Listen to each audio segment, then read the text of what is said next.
तमाम लोगों का, मीडिया कर्मियों का हार्दिक स्वागत है। चूँकि आज प्रेस वार्ता बुलाने का पीछे मकसद है कि आप लोग सभी जानते हैं कि वैश्य समाज के लोगों का आंदोलन हम लगातार करते रहे हैं। चाहे आरक्षण का मुद्दा हो, जाति आधारित जनगणना का मामला हो, वैश्य आयोग का गठन का मामला हो, इन तमाम चीज़ों को लेकर हम लोग लगातार लड़ते रहे हैं। लेकिन काफ़ी अफसोस की बात है कि झारखंड में सबसे अधिक वैश्य समाज को किसी ने ठगा है तो भाजपा ने ठगा है। अलग राज्य बनने के बाद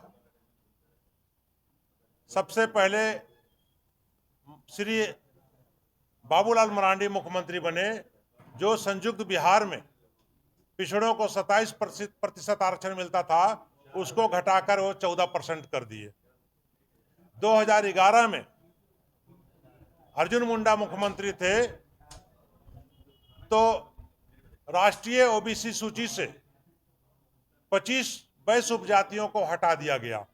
हालांकि बाद में हमने काफ़ी संघर्ष किया, लड़ाई लड़ा, तो 12 से 14 वैश्य उपजातियों को पुनः फिर शामिल किया गया।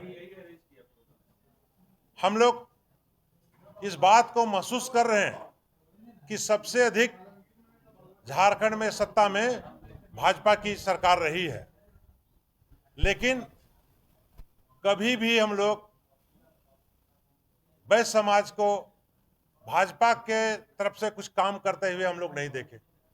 ऊपर से आप देखेंगे कि चाहे केंद्र की सरकार हो भाजपा की, चाहे राज्य की हो, सबसे अधिक अगर नुकसान किसी को हुआ है तो वैश्य समाज को हुआ है, ओबीसी को हुआ है। चाहे नोटबंदी के समय, चाहे जीएसटी के सवाल पर, चाहे कोरोना के समय, छोटे दुकानदार और वैश्य समाज के लोग पूरा परेशान रहे। हम लोग लगातार इस बात को उठाते रहे, आग्रह करते रहे, लेकिन हमारी बात को नहीं सुनी गई। दूसरी ओर राज्य सरकार की ओर से पिछड़ों को 27% आरक्षण देने का प्रस्ताव भी पारित करके भेजा गया महामहिम राज्यपाल के पास, तो भाजपा के लोगों ने साजिश करके उसको खारिज करवा दिया। इसीलिए हम लोगों ने निर्णय लिया है, हम महसूस करते हैं कि भाजपा का फिर से सत्ता में आने से आरक्षण तो खत्म किया ही जाएगा, संविधान में बदलाव करके, संविधान को पूरी तरह से तहस नहस करके वैश्य समाज को, पिछड़ों को बिल्कुल जाके मतलब कि अधिकार से वंचित कर दिया जाएगा। इसी लोकसभा चुनाव का समय है और आप लगातार वैश्य मोर्चा के लिए, वैश्य लोगों के लिए लड़ाई लड़ते रहे, आरक्षण की बात हो चाहे, कैसे देखते लोकसभा चुनाव में, कैसे लोग आपके साथ जुड़ेंगे? लोकसभा चुनाव में हम यही अपील करने के लिए आज प्रेस कॉन्फ्रेंस में बुलाए हैं कि भाजपा के धोखाधड़ी से बचिए। कांग्रेस पार्टी आरक्षण बढ़ाने, आरक्षण बचाने, संविधान बचाने, जाति आधारित जनगणना कराने, रोजगार देने क्या अभियान चला रही है। आदरणीय राहुल गांधी जी लगातार वो पूरे देश में अभियान चला रहे हैं। हम लोग पूरी तरह से आदरणीय राहुल गांधी जी से प्रभावित होकर के रांची में कांग्रेस प्रत्याशी यशस्वी सहाय जी को और पूरे राज्य में इंडिया गठबंधन के लोगों को हम लोग सपोर्ट करेंगे। एक वैश्य नेता के कारण हम लोग महसूस करते हैं कि समाज को बचाना, समाज का हक अधिकार दिलाना, समाज को उनके मान सम्मान को बढ़ाना मेरा दायित्व बनता है। इसलिए हम महसूस करते हैं कि कांग्रेस में ही हमारा भविष्य, हमारा मान प्रतिष्ठा, हमारा रोजगार सुरक्षित है। इसीलिए कांग्रेस को जिताने का हम अपील कर रहे हैं। देखिए, इस तरह का मामले में जो लोग ऐसा कर रहे हैं वो जवाब देंगे। हम सीधे जानते हैं कि राहुल गांधी जी के जैसे लोग ज़्यादा हैं, ईमानदार, संघर्षशील और हमारे बारे में सोचने वाले। अब उसमें एक दो लोग कोई गलत है तो पार्टी देखेगी, कानून देखेगा, उस पर जो प्रक्रिया है संविधान में, कानून में, उस पर कार्रवाई होगा।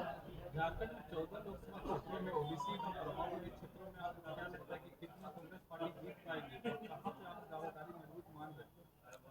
झारखंड के 14 लोकसभा सीटों में से 14 लोकसभा सीट इंडिया गठबंधन जीतने जा रही है।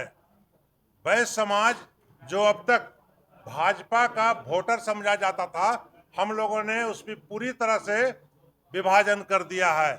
हमारे समाज के लोग जागरूक हो गए हैं, हमारे समाज के लोगों में जागरूकता आई है। अच्छा रोटी बनाने के लिए तवा में उलटना पलटना जरूरी होता है। हम लोगों ने 10 साल तक मोदी को समय दिया एक गार्जियन के रूप में, अब पलटना जरूरी है अपने हक, अधिकार, मान सम्मान के लिए। सुप्रीम कोर्ट का 4 जून को इंडिया गठबंधन की सरकार बनने दीजिए। इंडिया गठबंधन की सरकार 4 जून को बनेगी, उसके बाद उस पर क्या निर्णय लेना है ये हमारे नेतागण देखेंगे। इस देश में उठाया है तो 2002 में महेश्वर साहू उठाया है। इसके लिए मेरे पास प्रमाण है। भुरकुंडा में हमने अखिल भारतीय वैश्य महासम्मेलन का आयोजन किया था, जिसमें काफी लोग पहुंचे थे और उसी में हम लोगों ने पिछड़ों को 27% आरक्षण देने और जाति आधारित जनगणना कराने का मांग उठाया था। ये हमारे पास रिकॉर्ड है कि सबसे पहले जाति आधारित जनगणना कराने का हमने उठाया। हमारी बात अब कांग्रेस पार्टी कह रही है, इसलिए हम कांग्रेस के साथ हैं।